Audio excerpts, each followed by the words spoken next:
In light of Donald Trump's nomination of Judge Brett Kavanaugh to serve on the Supreme Court of the United States, this is a plea to the principled and moderate Republican and Democratic members of the United States Senate.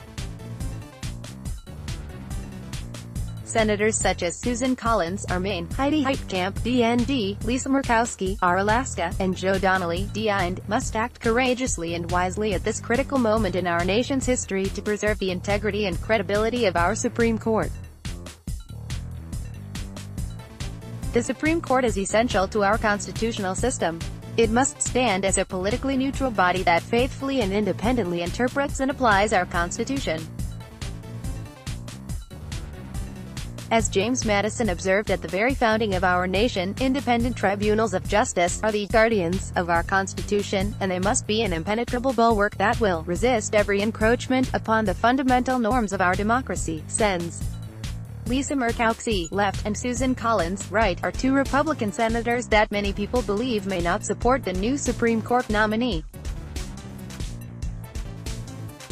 At this moment, we face a crisis that threatens to undermine the partisan neutrality that is essential to enable the Supreme Court to meet this core responsibility.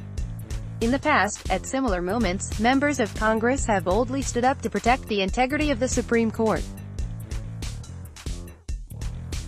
The best example of this occurred in 1937 when Democrats, who controlled the Senate, defeated Democratic President Franklin Roosevelt's court-packing plan, which was designed to enable him to appoint additional justices who would vote to uphold the constitutionality of his policies. As former Chief Justice William Rehnquist once observed, at this historic moment it was the courageous and principled members of the United States Senate who stepped in and saved the independence of the judiciary.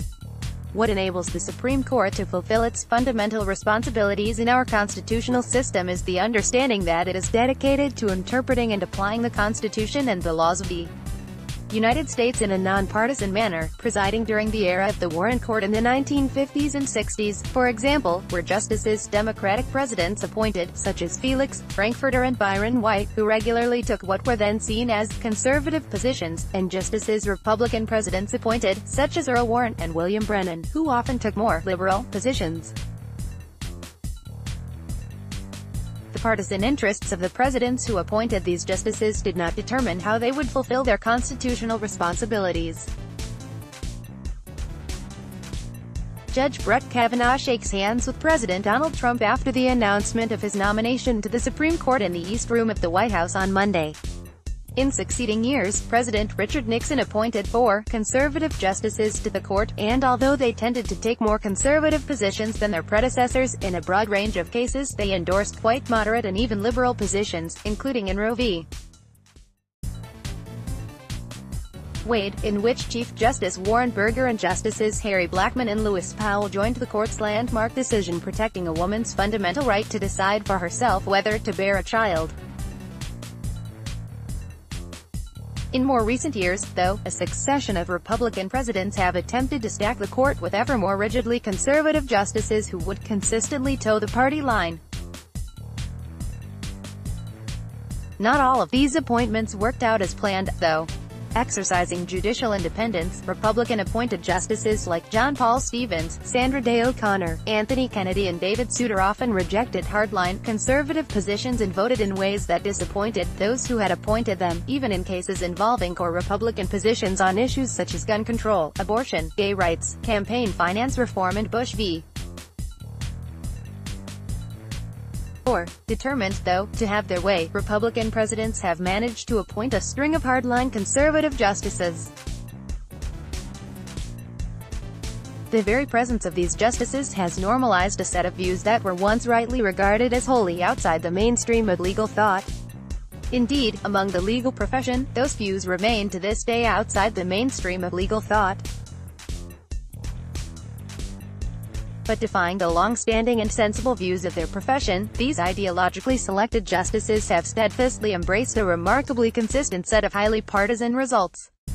And in the court's most important, controversial and ideological cases, Antonin Scalia, Clarence Thomas, John Roberts, Samuel Alito and now Neil Gorsuch have almost without exception voted in a manner that enforces the political positions of the Republican Party.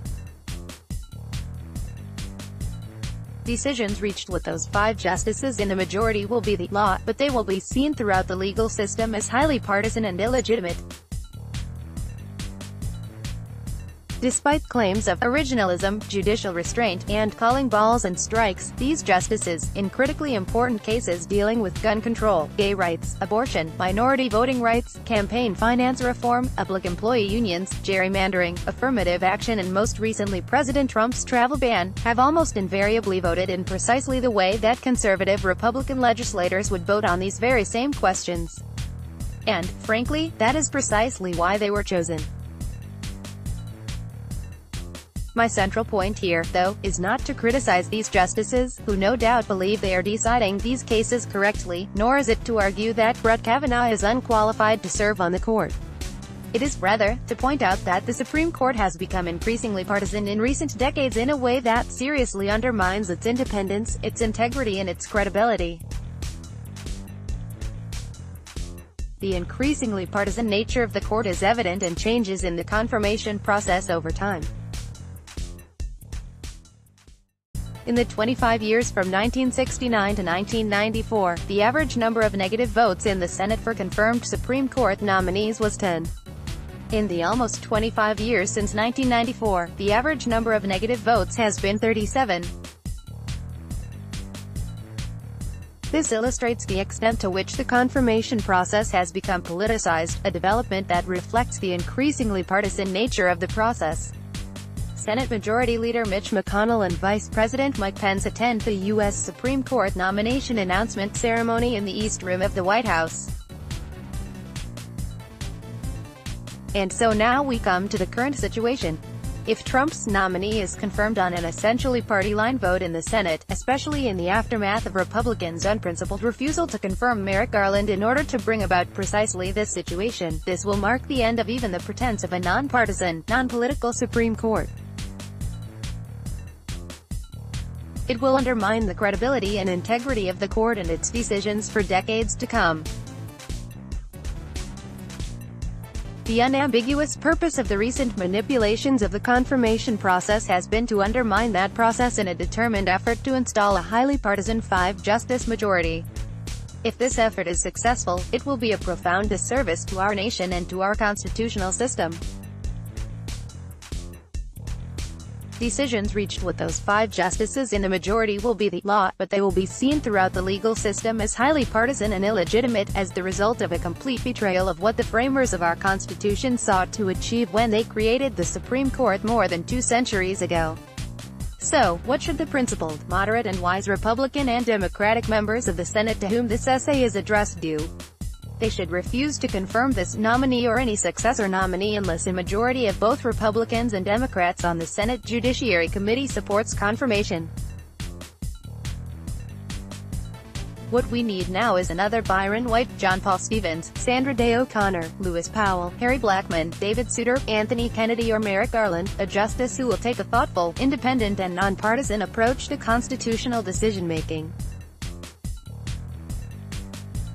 We need that today if we are to preserve the institution of the Supreme Court as a legitimate, credible and critical component of our constitutional system. Jeffrey R. Stone is the Edward H. Levi Distinguished Service Professor of Law at the University of Chicago. Also on HuffPost Opinion, Democrats still don't understand what they're up against. Abolish ICE doesn't mean what conservatives say it does. Scott Pruitt's resignation is just the start. Download.